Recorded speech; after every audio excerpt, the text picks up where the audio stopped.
how to juggle different carrier guidelines when working with multiple IA companies. Now, let's unpack that for a minute.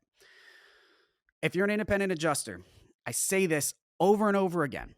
If you're an independent adjuster, the key word there is you're independent. That means you can move freely. You can work with however many different companies you want to work for. You can work with one company, which really defeats the whole purpose of being independent because you're not independent. You're dependent on them.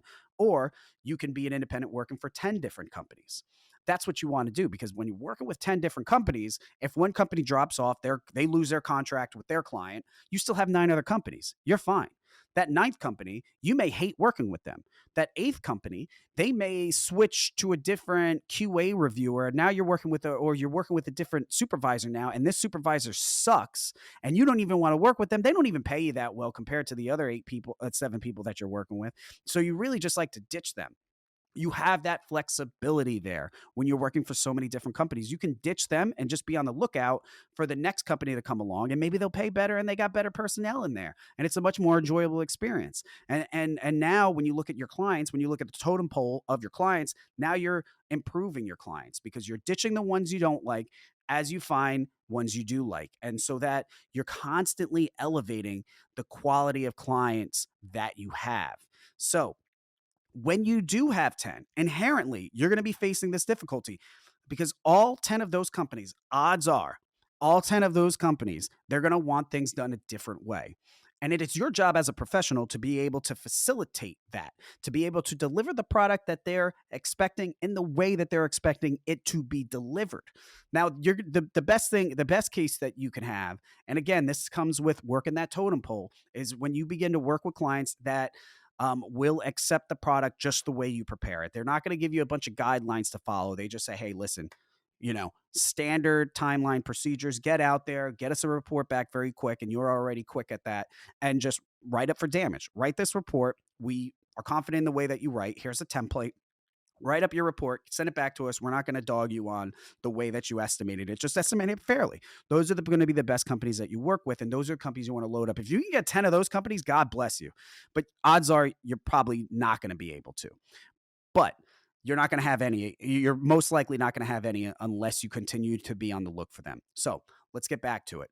You have got 10 companies. Let's say they all want things done separately. How do you juggle that? You could juggle that through a couple different ways. So the way that I juggle that, when I'm handling a claim, there are certain things that are constantly in front of me. It doesn't matter what claim I do, doesn't matter who the insurance company is, doesn't matter who the independent adjusting company is, doesn't matter who the insured is, none of that shit matters.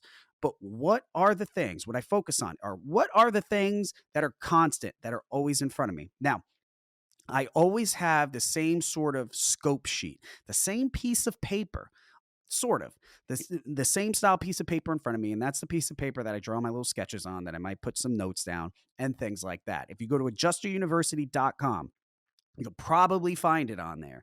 It's called the Field Adjusters Assessment Packet. I call it the ASS Pack. It is, if you're using Xactimate, this is specific to Xactimate. You can use it for anything.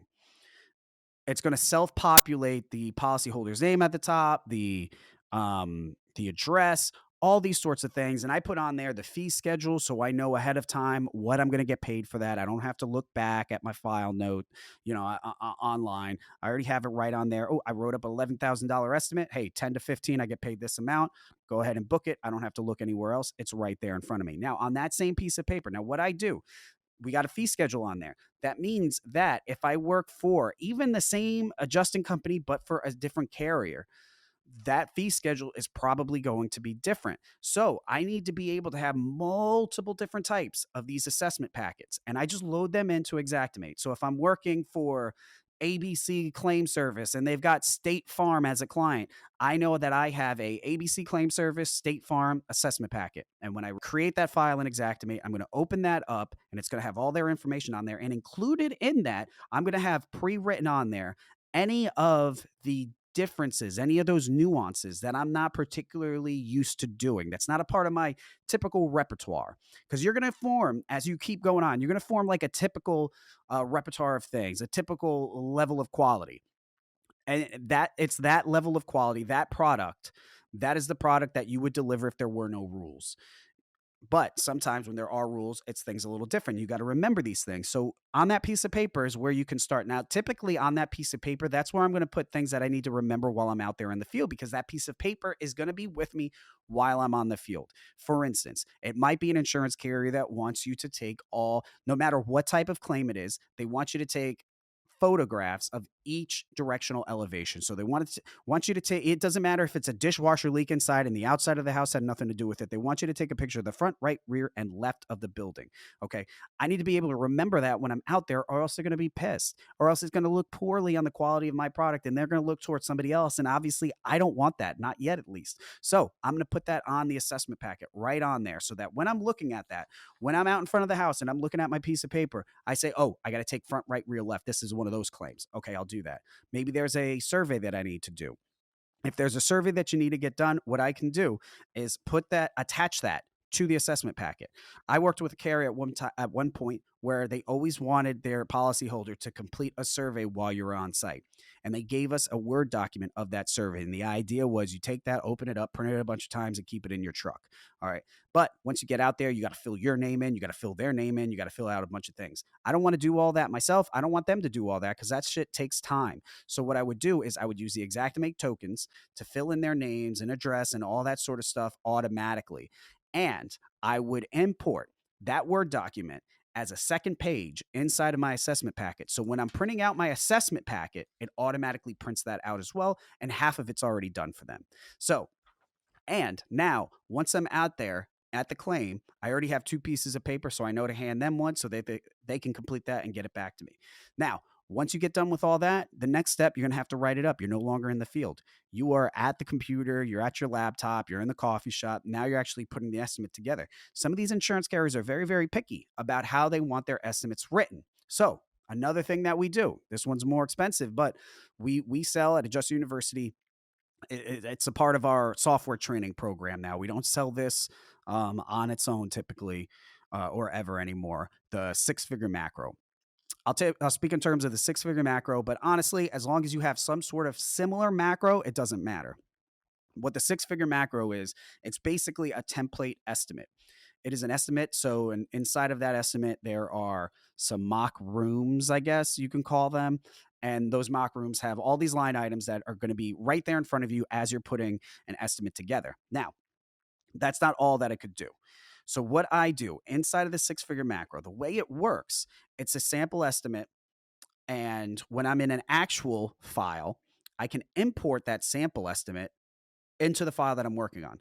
So all of those line items that I set up way in advance, first of all, if I'm working for a specific insurance carrier, I'm going to create a new version of the macro. And I'm going to make small adjustments to my macro to fit the way that they want their estimates written. For instance, I typically always put in for an allowance to do some final cleaning after all the repairs are done, just final cleaning around the room that was affected. Some insurance carriers don't want you doing that. They think that this is something that should be done intermittently all throughout the course of the repairs. Fine. Now, if that was the case, then I would remove that line item from there entirely. Now, once I am working on a file and I import that estimate, if I see that that's not there, I know that that's not there for a reason. It's not there because that's not what they want.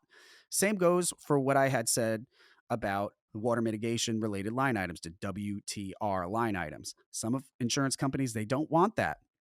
You take them out, adjust the macro so that it fits their estimating guidelines. And the things that don't really apply like that, the things that aren't specific about line items, the other things that you will only need to remember when you get to the point of preparing that estimate, you can actually create folders or rooms or other little indicators inside of this macro, inside of this sample estimate that you're using.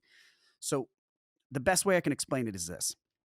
In this sample estimate, what I did, I created two different sketches, a dwelling sketch and a other structures sketch. Now, inside of those sketch categories are tabs, and those tabs say for dwelling, I've got the exterior, second level, first level, basement. Okay.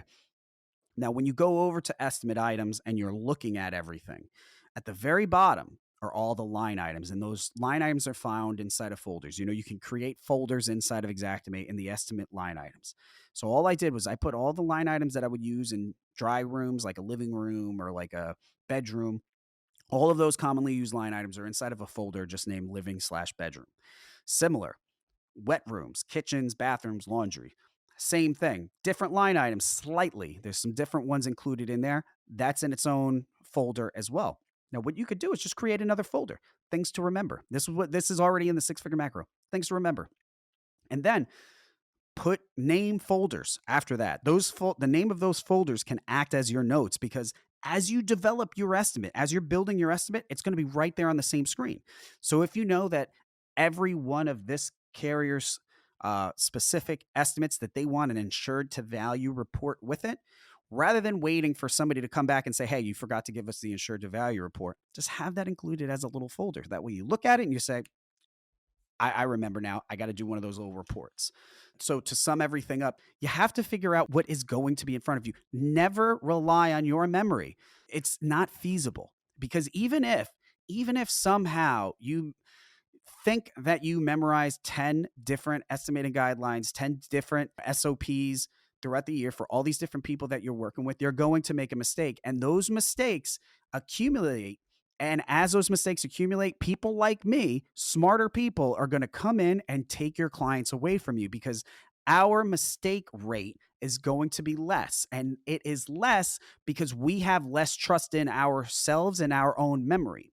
So we're going to put things in front of us that are going to keep us from making those mistakes. And the less mistakes that we make, the less rejections we're going to receive from our clients. And that lack of rejection is going to increase the timeline of our assignments. So it's going to look like we're doing our work much faster, because we're dealing with less rejection.